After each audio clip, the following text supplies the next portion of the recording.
10 টাকাতে তুমি কি নেবে গিরিশোনা? মা, আমি আম নেব। তোমার বিছানায় দেখো, ওখানে টাকা রাখা আছে, নিয়ে নাও। ঠিক আছে মা, আমি নিয়ে নিচ্ছি। ভাই, মনে হচ্ছে 10 টাকা দামটা বেশি বলছে না? অনেক দাম বলছে, কিন্তু আম খেতে ইচ্ছে করছে। বাড়িতে তো এখন আম নেই। দাদা, সব টাকা নিয়ে যাচ্ছিস? আরে বাবা, সব টাকা কেন নিয়ে যাব?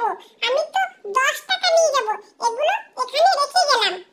এই নাও 10 টাকা, আমাকে আম দাও।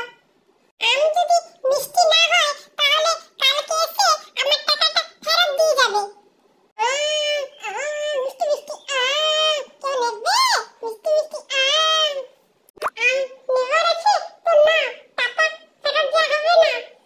একটা 10 টাকায় আম নেবে, তারপর টাকা ফেরত দিতে হবে, নিতে হবে না। তাহলে আমি একটা আম নিয়ে নিচ্ছি, এটা নিচ্ছি। বাবারে, কি ভারী। আমার কি না হচ্ছে? তুমি তো বললে 10 টাকাতে দুটো আম দেব। আমি কি বললাম? 10 টাকা একটা আম।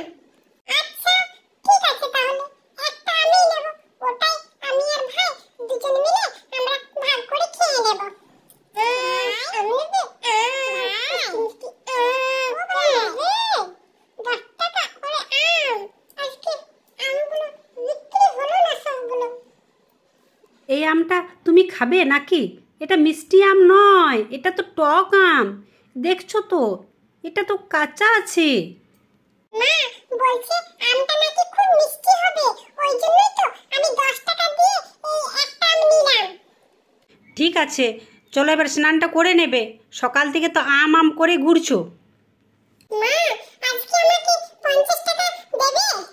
কালকে তুমি 100 টাকা নিয়েছো, ওই টাকাটা কি করেছো ওটার আগে হিসেব দাও, তারপর তুমি 50 টাকা নেবে। মা, ওগুলো তো আমার টাকা, আর তুমি আমার সাথে হিসাব চাইছো? আচ্ছা, তাহলে বলো তো তুমি টাকাগুলো কোথা থেকে পেয়েছো? কেন মা, বাড়িতে সবাইরই যত আত্মীয়গুলো আসছে সবাই তো আমাকে টাকা দিয়ে যাচ্ছে। ওই টাকাগুলো তো সব তুমি নিয়ে নিচ্ছ, আমাকে তো দিচ্ছই না। ওই টাকাগুলো আমাকে হিসেব দাও। মায়ের কাছ থেকে হিসেব চাওয়া হচ্ছে?